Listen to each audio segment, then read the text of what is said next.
Olga, un grand merci à toi d'avoir accepté de venir dans les locaux de l'EMCC France à Levallois pour la présentation de ton dernier ouvrage qui s'appelle « Accompagné par la présence de plein contact, manuel de coaching intégratif et relationnel » qui est paru aux éditions Interéditions. J'imagine qu'on trouve dans toutes les bonnes librairies et en ligne.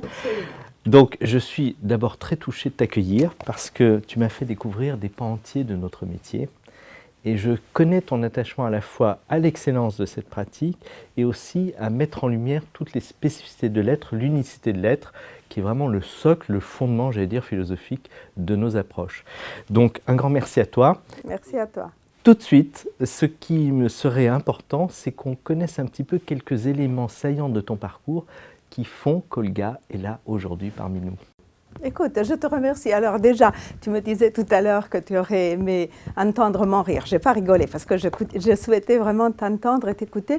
Mais c'est vrai que quand tu as dit très gentiment que c'était mon dernier ouvrage, c'est aussi mon premier ouvrage. Donc, effectivement, voilà, je suis très heureuse de le présenter ici. Et c'est vrai que c'est un livre qui pour moi est très important parce que fait état non seulement de mon expérience en tant que coach en entreprise, mais aussi, je dirais, de tout ce que j'ai vécu à l'intérieur de l'entreprise parce que j'ai travaillé 15 ans pour IBM et donc ces 15 ans m'ont structuré, m'ont formé, m'ont permis de comprendre qu'est-ce que c'était les enjeux dans un très grand groupe, un groupe international. J'ai travaillé 1 an à Miami sur un projet qui était à l'époque un projet qui est devenu une très belle boîte, qui est devenu Amadeus. Aujourd'hui, ils doivent avoir des difficultés du fait de la crise sanitaire. Mais donc voilà, c'est tout ça. C'est un livre qui m'a permis vraiment de dire la manière dans laquelle j'interviens en entreprise, le pourquoi c'est important pour moi et aussi d'expliquer un petit peu justement comment je fais. De temps en temps, mes clients me disaient « mais Olga, comment tu fais ?» Et du coup, voilà, j'ai eu envie d'expliquer comment je fais. D'ailleurs, c'est très intéressant parce que tu fais... Alors, on a tous des parcours un petit peu atypiques, des teintes spécifiques qui font qu'aucun coach ne se ressemble. Il y a quelque chose qui m'a marqué quand j'ai lu ton livre, c'est, je crois que tu fais partie des très rares coachs qui ont quitté l'entreprise avec une image très positive de tout ce qu'ils ont appris, malgré la complexité, malgré les difficultés, voire les échecs que tu as pu rencontrer. J'ai trouvé ça très intéressant que tu gardes l'ambition d'accompagner l'entreprise en ayant eu une expérience aussi riche que tu mets vraiment au service de ton approche, mais aussi de l'approche au service de tes clients.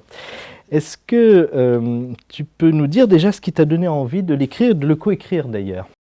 Alors, c'est parce que c'est un ouvrage qui parle du coaching intégratif et relationnel et donc où la relation est au cœur du processus.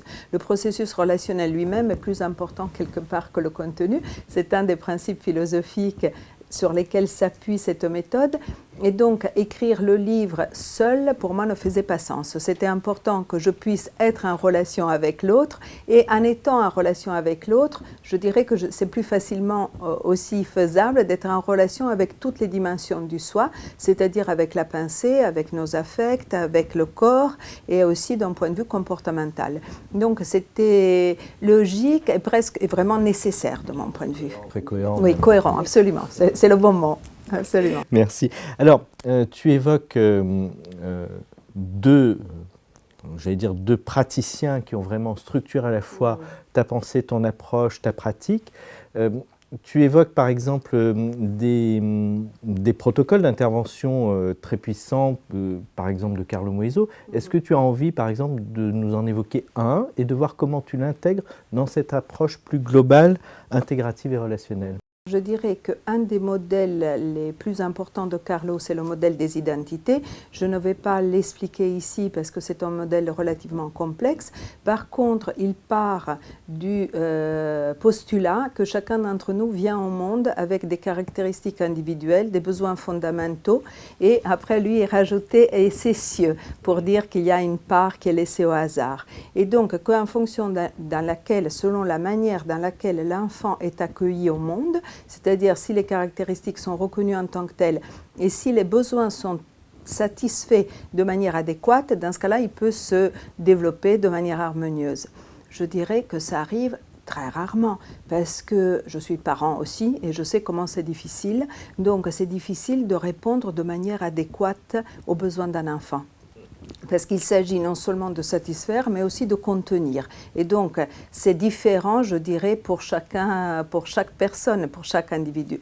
Donc, le présupposé, c'est que si jamais la satisfaction des besoins n'est pas adaptée, n'est pas adéquate, du coup, il y a une vulnérabilité qui se crée. Et à partir de cette vulnérabilité, pour ne pas être en contact avec la douleur de cette vulnérabilité, chacun de nous construit de manière plutôt inconsciente un certain nombre de protections qui nous permettent de ne pas être en contact tout le temps avec cette douleur et donc qui nous permettent de grandir, de survivre, même de vivre, mais d'une manière qui n'est pas complètement épanouie, n'utilisant pas forcément toutes nos ressources. Donc voilà, pour moi ce concept est un concept qui est au cœur de l'approche que je décris dans le livre et par rapport à laquelle j'ai intégré aussi pas mal d'autres concepts qui viennent de Richard Erskine. Et notamment les besoins relationnels. Et notamment les besoins relationnels, notamment aussi un autre concept qui s'appelle le PIX, que je trouve très intéressant. Le P est à la place de prévisibilité, le I, identité, C, continuité et S, stabilité. Et donc, il dit que chacun d'entre nous a besoin de se créer une identité et qu'en se créant cette identité, ça nous donne aussi une prévisibilité par rapport au futur et donc ça enlève une part d'angoisse liée à l'imprévisibilité du futur. Ça nous donne de la continuité par rapport au passé et du coup ça crée une forme de stabilité.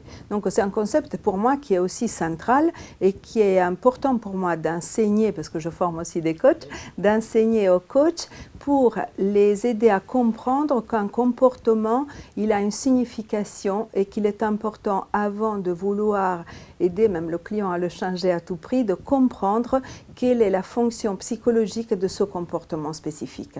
Parfois, il vaut peut-être mieux qu'un comportement, même si ce n'est pas l'idéal, reste en place, parce que c'est le comportement qui donne une certaine stabilité à un moment donné.